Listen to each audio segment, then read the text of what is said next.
భారత్లోని అన్ని ఛానల్స్ ను ఆంధ్రదేశంలో ప్రసారం చేస్తున్న ఏకైక network city cable. Welcome to city cable news bulletin. ముందుగా హెడ్లైన్స్. తిరుమల శ్రీవారి కొండపై రీల్స్ కలకలం.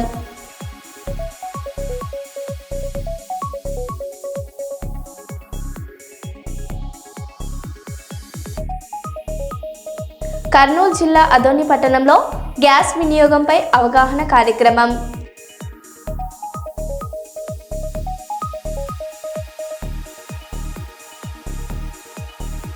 వరంగల్ ఎంజిఎం సెంటర్లో అరైవ్ అలైవ్ రోడ్ సేఫ్టీ అవగాహన కార్యక్రమం.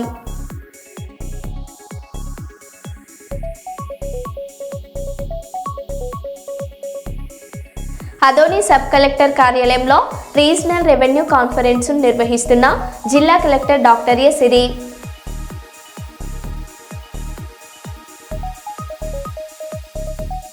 మహబూబ్ నగర్ జిల్లా కేంద్రంలోని ఇండస్ట్రియల్ ఏరియాలో భారీ అగ్ని ప్రమాదం.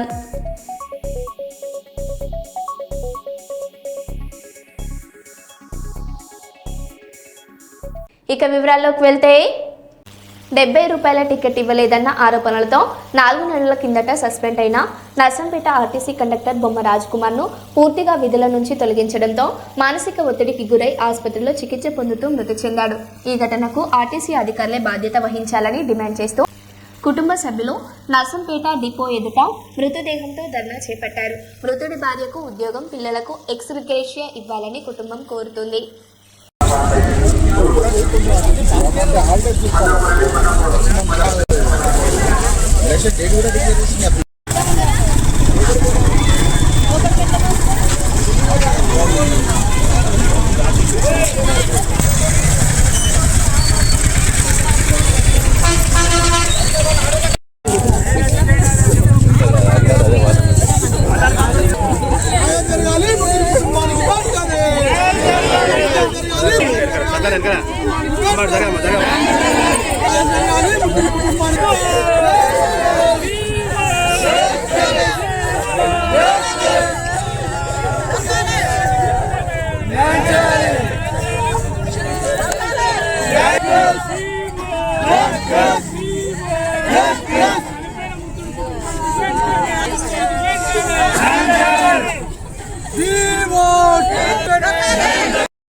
అష్యూరెన్స్ ఇవ్వండి, మేము దాన్ని బట్టి మేము మూవ్ అయిపోయాం.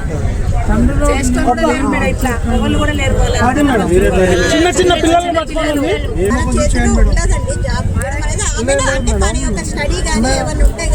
మేడం. ఒక 70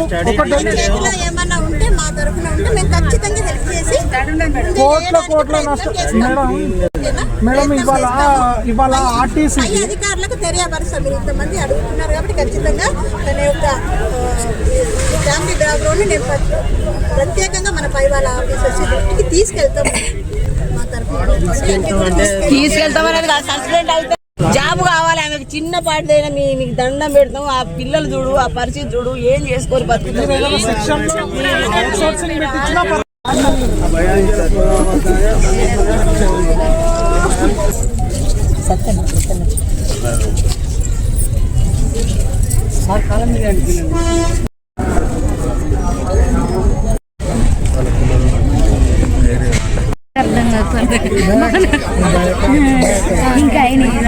కాంగ్రెస్ ప్రభుత్వం వచ్చిన తర్వాత తెలంగాణ ఆర్టీసీ దాన్ని నమ్ముకున్నటువంటి కార్మికుల జీవితాలతో ఆడుకుంటుంది.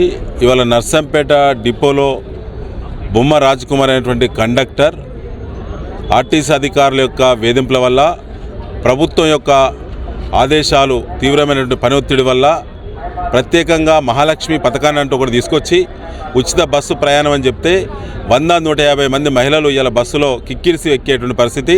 చివరికి ఆర్టీసీ డ్రైవర్కు తప్ప కండక్టర్ కూడా సీటు కాదు కదా, నిలబడేటువంటి జాగలేని స్థితిలో ఇలా తెలంగాణలో ప్రయాణం జరుగుతూ ఉన్నది. కాంగ్రెస్ పార్టీ ప్రభుత్వం యొక్క సక్సెస్ రేట్ అనే పేరు మీద ఇవాళ బొమ్మ రాజ్కుమార్ కార్మికుల యొక్క కుటుంబాలకు కూడా ఈ యొక్క ఇబ్బందులు ఉన్నాయి. దీని పట్ల మీరు అందరూ కూడా చైతన్యవంతం కావాల్సినటువంటి అవసరం ఉందని చెప్పి మేము భావిస్తూ ఉన్నాం. తప్పక మీకు మద్దతుగా బీఆర్ఎస్ ఉంటుంది. ముఖ్యంగా రాజ్కుమార్ కుటుంబాన్ని కూడా బీఆర్ఎస్ పార్టీ తరఫున మేము కూడా సహకరిస్తాం. మా బీఆర్ఎస్ వర్కింగ్ ప్రెసిడెంట్ కేటీఆర్ గారి దృష్టి కూడా ఈ యొక్క సంఘటన తీసుకెళ్తాం. ఆ కుటుంబాన్ని కూడా ఆర్థిక సహకారం పార్టీ తరఫున రావడానికి మా వంతు సహకారాన్ని తప్పకుండా మేము అందిస్తాం. ఇతర కార్మికులు మీరు కూడా ఐక్యంగా ఉండండి. ఈ యొక్క బ్రిటిష్ చట్టాలను అమలు చేసేటువంటి డిఎంను కానీ రాజ్కుమార్ 15 సంవత్సరాలు డ్యూటీ చేయబట్టి డిపోలా ఇంతవరకు ఏ కేసు లేదు, ఏ మమ్మగినా ఏది లేదు అతనికి. ఫస్ట్ టైం ఇప్పుడు కేసు జరిగింది. ఇదైనా కూడా డిఎం ఇచ్చే కేసు అన్నట్టు ఇది కూడా ఆమె ఏం చేసి కావాలని వారి యొక్క కుటుంబానికి అతి త్వరలో బెనిఫిట్స్ ఖచ్చితంగా అందేటట్టుగా మా పై అధికారులతో సంప్రదించి వారికి కావాల్సినటువంటి అన్ని ఆదాయ సమకూరేటట్టుగా చేస్తాం. Thank you.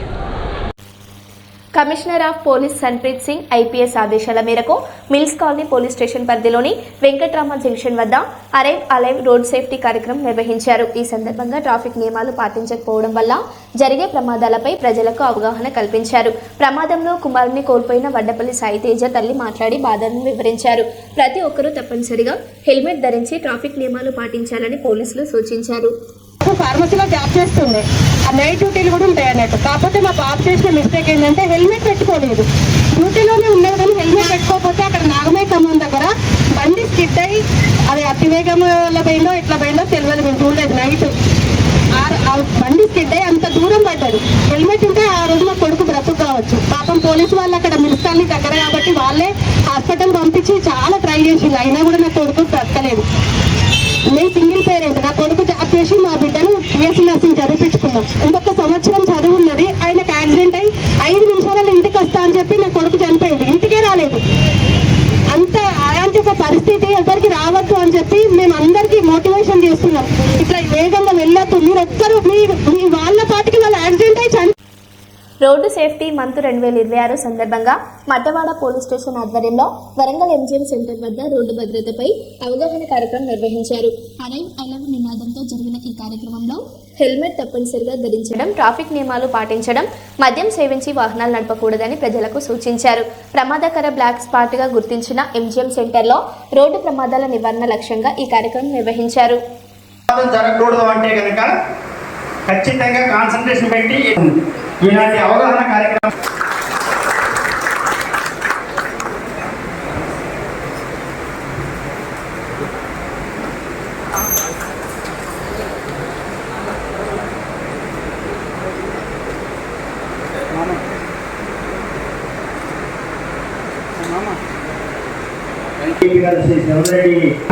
మన ప్రేమించే వ్యక్తులు, మనకు అత్యంత కావాల్సిన ఆప్తులు. ఎందుకంటే కుటుంబానికి నీకంటే ఎక్కువ ఎవరు లేరు. సో ఇట్లాంటి వాళ్ళు ఇంటి దగ్గర బయటే వాళ్ళ ప్రోగ్రాం చేపట్టడం జరిగింది.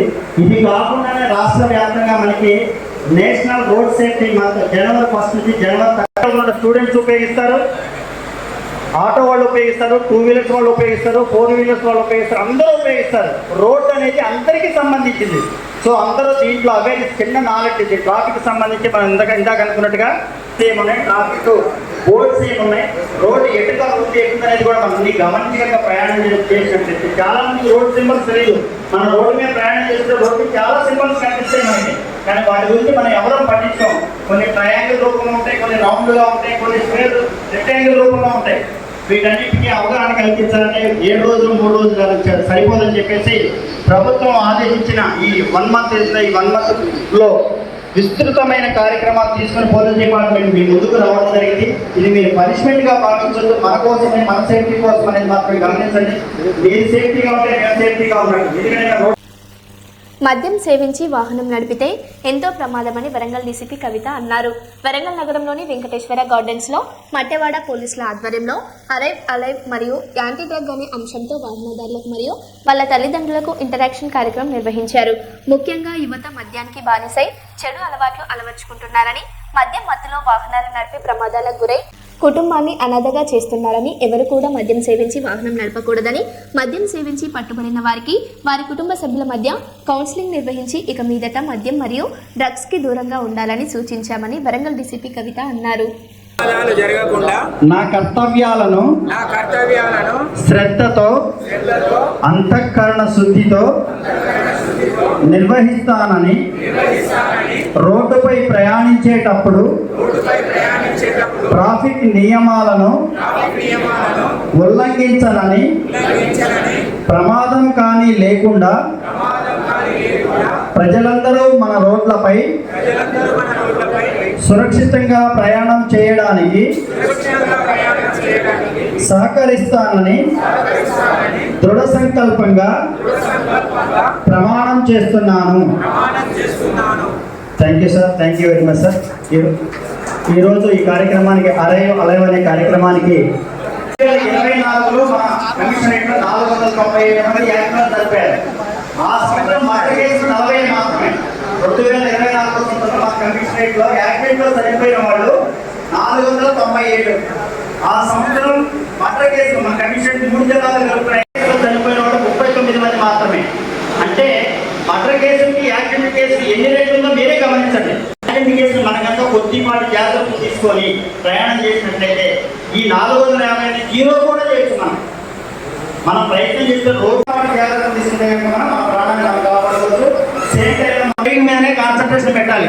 ఇంటికాడ పిల్లలు ఏమైపోతున్నారో, వాడు అప్పిస్తాడో లేదో తీసుకున్న బాధ్యత. 100కి 100% ప్రమాదం జరగకూడదు అంటే కనుక ఖచ్చితంగా కాన్సన్ట్రేషన్ పెట్టి ఇలాంటి అవగాహన కార్యక్రమం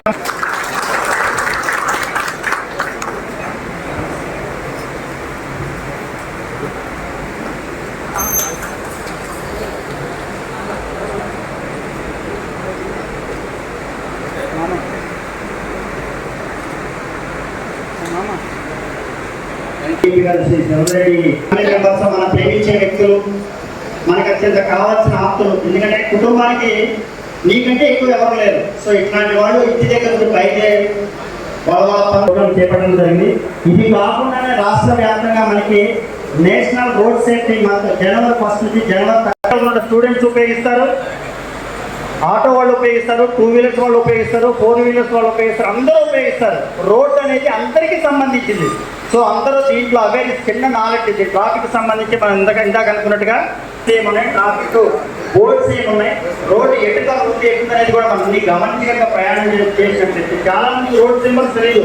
మన రోడ్డు మీద ప్రయాణం చేస్తే రోడ్డు చాలా సింబల్స్ కనిపిస్తాయి మనకి, కానీ వాటి గురించి మనం ఎవరో పట్టించాం. కొన్ని ట్రయాంగిల్ రూపంలో ఉంటాయి, కొన్ని రౌండ్గా ఉంటాయి, కొన్ని స్క్వేర్ రెక్టాంగిల్ రూపంలో ఉంటాయి. వీటన్నిటికీ అవగాహన కల్పించాలంటే 7 రోజులు 3 రోజులు సరిపోదని చెప్పేసి ప్రభుత్వం ఆదేశించిన ఈ 1 మంత్ ఈ 1 మంత్లో విస్తృతమైన కార్యక్రమాలు తీసుకుని పోలీస్ డిపార్ట్మెంట్ మీ ముందుకు రావడం జరిగింది. ఇది మీరు పనిష్మెంట్గా భావించొద్దు. మన కోసమే, మన సేఫ్టీ కోసం అనేది మాత్రం గమనించండి. మీరు సేఫ్టీగా ఉంటే మేము సేఫ్టీగా ఉన్నాం. నమస్కారం. ఈరోజు మన డీజీ గారు అదేవిధంగా వరంగల్ సిపి గారు ఉత్తర్వుల మేరకు దాదాపు 250 మంది డ్రంక్ అండ్ డ్రైవ్లో తాగిన పట్టుబడిన వాళ్ళు, వాళ్ళతో పాటు కుటుంబ సభ్యులకు కూడా ఇక్కడ మనం కౌన్సిలింగ్ ప్రోగ్రామ్ చేయడం జరిగింది. ఇది ఎల్ఐలో కార్యక్రమంలో భాగంగా చేసినాం. దీన్ని ముఖ్యంగా ఇప్పుడు చెప్పొచ్చిందంటే తాగి రోడ్డు ఎక్కకండి, డ్రైవ్ చేయకండి. ఇక్కడి నుంచి క్షమించిన రోజులు పోయినాయి. మనము వ్యక్తిగతంగా మీరు ఎవరైతే బండి డ్రైవ్ చేస్తారో వాళ్ళు రిస్టర్న్ కావాల్సిందే, రూల్స్ ఫాలో కావాల్సిందే. ఎవరో దొరుకుతారో ఏదో ఆపుతారో మర్చిపోండి. ఇక్కడ నుంచి ఎటువంటి అంటే మీరు అబ్జర్వ్ చేస్తుంటారు, ట్రాఫిక్లో ట్రాఫిక్ చేంజెస్ వచ్చినాయి ఎంటైర్ స్టేట్లో. మీన్స్ ఏంటంటే మనము ఎట్టి పరిస్థితుల్లో ట్రాఫిక్లో ఎటువంటి పైరలకు ముందు నడవు. మీరు బండి ఎక్కారా అంటే దానికి కరెక్ట్గా పేపర్స్ అనేవి లేవా, దాని కండిషన్ ఎలా ఉందని చెక్ చేసుకొని డాక్యుమెంట్స్ అన్నీ కూడా చూపించే విధంగా. తాగి డ్రైవ్ చేస్తే ఎవరు మమ్మల్ని కాపాడతారు, ఎవరు అయితే ఫోన్ చేస్తే బండి ఇస్తారు, రాజకీయాలుగా నాయకులు చెప్తారు, పథకాలు చెప్తారు చెప్పేసి వాటి మర్చిపోండి. అటువంటి వాటికి ముందు రాస్కారం లేదు. ఇది మీరు ఒక ముందు మీరు అవేర్నెస్ చేసే భాగమే అది. నెక్స్ట్ దీని తర్వాత ఎటువంటి పైరవులు కూడా యాక్సెప్ట్ చేయరు, ఎటువంటి ఇబ్బంది ఉండదు. కావాల్సిన ఎటువంటి సహాయం నేను చేస్తాను. దానికోసం అవేర్నెస్ క్యాంప్స్ కండక్ట్ చేస్తాను. దయచేసి దాన్ని గుర్తించాలా. ప్రతి మనిషి కూడా దాన్ని ఒక వ్యక్తిగత స్వీయ నియంత్రణలో బండి నడిపితే ఎటువంటి యాక్చువల్గా బాధ్యతగా ప్రవర్తించాలని చెప్పేసి నేను కోరుతాను. Thank you. Greater Warangal municipal corporation పరిధిలోని వార్డుల సమస్యలు పరిష్కరించాలని డిమాండ్ చేస్తూ కార్పొరేషన్ కార్యాలయం ముందు ఎంసీపీఐయు ఆధ్వర్యంలో ధర్నా నిర్వహించారు. ఈ కార్యక్రమంలో వరంగల్ నగర కార్యదర్శి మాలోద్ సాగర్ మాట్లాడుతూ మొంతా తుఫాన్ బాధితులకు నష్టపరిహారం ఇవ్వడంలో కాంగ్రెస్ ప్రభుత్వం విఫలమైందన్నారు. డ్రైనేజీ, అంతర్గత రోడ్లు, కోతులు, కుక్కల బెడదపై చర్యలు తీసుకోవాలని డిమాండ్ చేశారు. 6 గ్యారంటీలు, ఇందిరమ్మ ఇండ్లు అమలు చేయకపోతే పెద్ద ఎత్తున ఆందోళనలు చేపడతామని హెచ్చరించారు.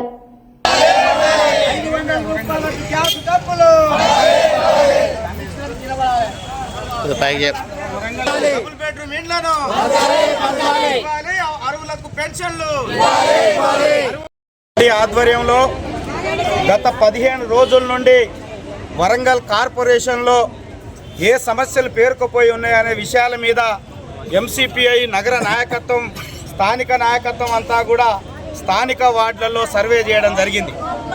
ఈ సర్వే సందర్భంగా వాస్తవాలు అనేక వెలుగులోకి వచ్చాయి. ఏంటా పరిస్థితి అంటే, ఈ కార్పొరేషన్ వెలిసి అనేక సంవత్సరాలు గడుస్తూ ఉంది.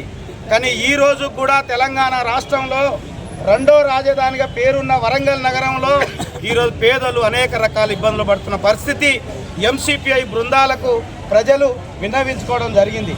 ప్రధానంగా ఈ మధ్యకాలంలో వరంగల్ నగరంలో తుఫాను వచ్చి ఈ తుఫానులో వరంగల్ నగరం ఎప్పుడు లేని స్థాయిలో దెబ్బతిన్న పరిస్థితి ఉంది. రాష్ట్ర ప్రభుత్వం స్వయంగా ముఖ్యమంత్రి గారే సందర్శించి ఎవరైతే ఈ నగరంలో నష్టపోయిన కుటుంబాలు ఉన్నాయో వాటన్నిటి కూడా 15,000 రూపాయలు తక్షణమే సహకారాన్ని అందిస్తామని చెప్పేసి రాష్ట్ర ప్రభుత్వం ప్రకటించారు. కానీ వాస్తవాల్లోకి వెళితే ఈ కార్పొరేషన్ ఇక్కడ అధికారులు పై తూతూ మంత్రాలుగా సర్వే చేసి కేవలం కొద్ది మందికి మాత్రమే ఇచ్చి చాలా కుటుంబాలకు నష్టం చేసిన పరిస్థితి మా దృష్టికి వచ్చాయి. అట్లాగే ఇందిరమ్మ ఇల్లు పేర్లతోటి అందరికి ఇళ్ళు ఇస్తామని చెప్పేసి ప్రభుత్వం చెప్పింది. కానీ వాస్తవంగా గ్రౌండ్ లెవెల్లోకి వెళితే చాలామంది పేదోళ్ళకి ఇప్పటికి కూడా ఇందిరమ్మ బిల్లులు రాక మధ్యలో ఆగిపోతున్న పరిస్థితి స్పష్టంగా కనబడతా ఉంది. ఒక్కొక్క డివిజన్లో సుమారు 300 నుండి 500 కుటుంబాలు ఇందిరమ్మ ఇండ్లు కావాలని దరఖాస్తు పెట్టుకుంటే డివిజన్కు కేవలం 20 ఇండ్లు 30 ఇండ్లు మాత్రమే కేటాయించిన పరిస్థితి మా బృందాలకు ప్రజలు విన్నవించుకున్న పరిస్థితి స్పష్టంగా కనబడతా ఉంది. పెన్షన్స్ రాక అలాగే చాలామంది ముసలోళ్ళు అవస్థలు పడుతున్న పరిస్థితి ఈ నగరంలో పెద్ద ఎత్తున దాపరించిన పరిస్థితి ఉంది. ఎక్కడికక్కడ కోతులు పెరుగుతూ ఉన్నాయి, కుక్కలు పెరుగుతూ ఉన్నాయి, అంతర్గత డ్రైనేజ్ సక్రమంగా లేక అనేక రోగాల బారిన ఈ ప్రజలు పడతా ఉన్నారు. ఈ సమస్యలన్నింటినీ పరిష్కరించాలని చెప్పేసి ఈరోజు ఎంసీపీఐ బృందానికి వచ్చిన విషయాలన్నింటినీ కూడా విన్నవిస్తూ ఈరోజు కార్పొరేషన్ కమిషనర్ గారిని కలవడం కోసం ప్రజలందరూ కూడా పెద్ద ఎత్తున ఈ ధర్నా కార్యక్రమంలో పాల్గొంటా ఉన్నారు. ప్రధానంగా నగరంలో పేరుకుపోయిన సమస్యలన్నింటినీ వెంటనే పరిష్కరించాలని చెప్పేసి ఎంసీపీఐ నగర కమిటీ పక్షాన ఈ ధర్నా సందర్భంగా ఈ ప్రభుత్వాన్ని డిమాండ్ చేస్తా ఉన్నా. నా పేరు సాగర్, ఎంసీపీఐ వరంగల్ నగర కార్యదర్శి. సిద్దిపేట జిల్లా గజ్వేల్ ప్రజ్ఞాపూర్ హరిత రెస్టారెంట్ నుండి బైక్ ర్యాలీలో గజ్వేల్ కోట మైసమ్మ వరకు మెదక్ ఎంపీ రఘునందన్ రావు పాల్గొని అనంతరం ఒక ప్రైవేట్ ఫంక్షన్ హాల్లో వారు మాట్లాడుతూ గజ్వేల్ మున్సిపాలిటీ ఎన్నికల్లో బీజేపీ జెండా ఎగరేస్తాం ఎంపీ రఘునందన్ రావు అన్నారు. టీఆర్ఎస్ కాంగ్రెస్ పార్టీలపై తీవ్ర విమర్శలు చేశారు. గత 2 ఏళ్లలో టీఆర్ఎస్ పార్టీ కుటుంబం విచ్ఛిన్నమైందని, ఎమ్మెల్యేలు దారి తప్పుతున్నారని ఆయన అన్నారు. ఇచ్చిన మాట నిలబెట్టుకోలేక కాంగ్రెస్ వెనుకబడ్డ టీఆర్ఎస్ ను బీజేపీ వెనక్కి నెట్టిందని వ్యాఖ్యానించారు. ఈ కార్యక్రమంలో మాజీ municipal chairman Gadipalli Bhaskar, BJP senior నాయకులు, కార్యకర్తలు పాల్గొన్నారు.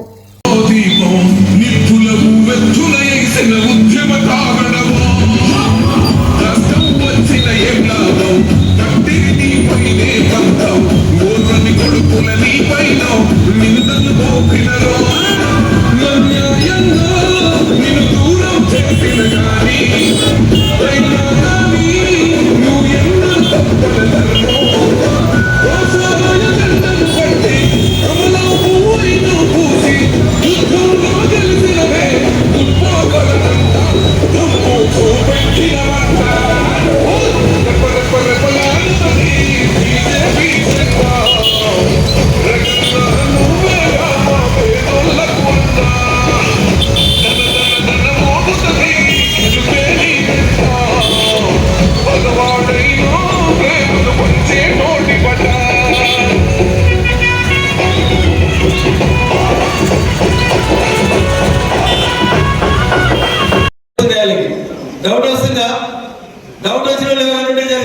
చెప్తుంది వచ్చిందా? ఒక 5గురికి డౌట్ వచ్చింది. నేను మెదక్ పార్లమెంట్ నుంచి ఎంపీ అభ్యర్థిగా పోటీ చేసినప్పుడు గజ్వేల్ పట్టణంలో ఎన్ని ఓట్లు వచ్చినాయో ఒకసారి చెప్తా, మీకు అర్థమైతే ఎవరికి ఎన్ని ఓట్లు వచ్చినాయో తెలిస్తే. 3 ప్రధాన పార్టీలు పోటీ పడ్డాయి. గజ్వేల్ మున్సిపాలిటీలో కాంగ్రెస్ పార్టీకి వచ్చిన ఓట్లు 9,184 ఓట్లు. ఎన్ని వచ్చినాయి? 9,184 ఓట్లు కాంగ్రెస్ పార్టీకి వచ్చినాయి. అప్పటికే కాంగ్రెస్ పార్టీ రాష్ట్రంలో అధికారంలో ఉంది. రేవంత్ రెడ్డి గారు ముఖ్యమంత్రి ఉన్నారు. కాంగ్రెస్ ఏడుందంటే 3వ స్థానంలో ఉంది గజ్వేల్ పట్టణంలో. మీరందరూ ఇంటికి వెనక గూగుల్ పెట్టి చూడండి. నేనేదో మీకు బూస్ట్ చేయడానికో లేకపోతే అబద్ధాలు నిజం చెప్పడానికో చెప్తలేను. గజ్వేల్ పట్టణంలో 2024 మే 13న భారత పార్లమెంటుకు జరిగిన ఎన్నికల్లో కాంగ్రెస్ పార్టీకి వచ్చిన ఓట్లు 9,184 ఓట్లు. మనం రాష్ట్రంలో అధికారంలో లేవు. మెదక్ పార్లమెంట్ లో ఒక్క ఎమ్మెల్యే కూడా బీజేపీ ఎమ్మెల్యే లేడు. కానీ గజ్వేల్ మున్సిపాలిటీలో బీజేపీకి వచ్చిన ఓట్లు ఒక 10,404 ఓట్లు వచ్చినాయి. ఎన్ని వచ్చినాయి? 10,404 ఓట్లు ఎవరికి వచ్చినాయి? భారతీయ జనతా పార్టీకి, కాషాయం కండువాకి గజ్వేల్ మున్సిపాలిటీలో వచ్చినాయి. అధికారంలో ఉన్న కాంగ్రెస్ కంటే ఎన్ని ఓట్లు ఎక్కువ వచ్చినాయి? 10,404 వెళ్ళి 9,184 ఓట్లు తీసేస్తే మనకు వచ్చిన మెజారిటీ 1,220 ఓట్లు కాంగ్రెస్ కంటే భారతీయ జనతా పార్టీకి గజ్వేల్ మున్సిపాలిటీలో ఎక్కువ వచ్చినాయి. తెలుసా? డౌట్ ఉందా ఇంకా? అరే వీళ్ళందరూ చెప్పినావు, మనది కాంగ్రెస్ అని చెప్పిన వల్ల 10 ఏళ్ళు పాలించిన వాళ్ళు, మామూలు కట్టుకున్న వాళ్ళు, 6 అడుగులు ఉన్న వాళ్ళు ఊకే కరెంట్ వీళ్ళ గురించి కూడా చెప్పారు. కానీ మనల్ని అడుగుతా ఉన్నారు. 10 ఏళ్ళు పాలించి మెదక్ పార్లమెంట్ లో 6 టీఆర్ఎస్ ఎమ్మెల్యేలు, ఒక కాంగ్రెస్ ఎమ్మెల్యే ఉంటే గజ్వేల్ మున్సిపాలిటీ నుంచి గజ్వేల్ నుంచి గెలిచిన 10 ఏళ్ళు ముఖ్యమంత్రి ఉంటే టీఆర్ఎస్ పార్టీకి గజ్వేల్ మున్సిపాలిటీలో వచ్చిన ఓట్లు 10,820 ఓట్లు. ఎన్ని? 10,820 ఓట్లు. బీఆర్ఎస్ ఎలియాస్ టీఆర్ఎస్ ఎలియాస్ కారుకు వస్తే కమలంకి వచ్చిన ఓట్లు 10,404 ఓట్లు వచ్చినాయి. ఎంత తేడా ఉందన్న వాళ్ళకి మనకి? ఎంత అంటే 400 తేడా ఉంది. ఎంత? అప్పుడు ఆకలైతుందా? గట్టిగా చెప్పారు. ఎంత తేడా ఉంది? ఇప్పుడు ఎవరు ఎంతమందికి ఉన్నాం? ఖానాపురం మండలం అశోక్ నగర్ గ్రామంలో రాజపేట ఫ్రెండ్స్ యూత్ ఆధ్వర్యంలో నిర్వహించిన క్రికెట్ టోర్నమెంట్ విజేతలకు బహుమతుల ప్రదాన కార్యక్రమం ఘనంగా జరిగింది. ఈ కార్యక్రమానికి ముఖ్య అతిథిగా యువనేత దొంతి అభియుక్తరెడ్డి హాజరై విజేతలకు నగదు బహుమతులు అందజేశారు. ఈ సందర్భంగా ఆయన మాట్లాడుతూ యువత విద్యార్థులు చదువుతో పాటు క్రీడల్లో రాణిస్తూ ఉన్నత లక్ష్యాలను సాధించాలని పిలుపునిచ్చారు. క్రీడలు క్రమశిక్షణ నాయకత్వాన్ని పెంపొందిస్తాయని తెలిపారు.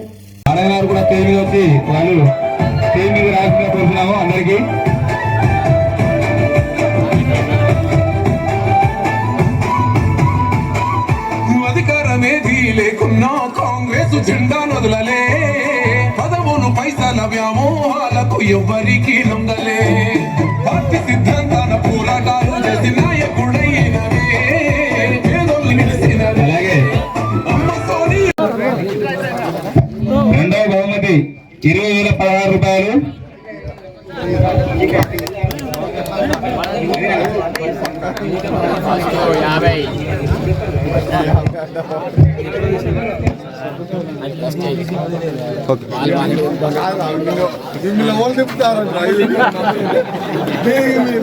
ఆట పెట్టమను చెప్పి నాకు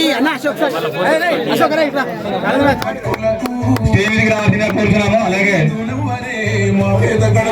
వారికి మ్యాచ్ తీసుకోవాల్సిందిగా కోరుతున్నాము. యువతకు ఆదర్శంగా నిలవాలనే పట్టుదలతోటి ఈ రోజు నర్సంపేట శాసనసభ్యులు ఎమ్మెల్యే దొంతి మాధవరెడ్డి గారి తనయుడైన దొంతి అయోధ్యరెడ్డి గారు ఈ రోజు వచ్చి మొదటి బహుమతి ఇవ్వడం జరిగింది. Bat state sponsor.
ఓకే.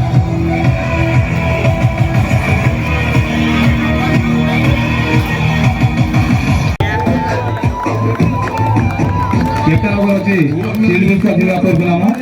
దీనికి మన ప్రజల నావరణ ఇవ్వాల్సిందిగా కోరుతున్నాము.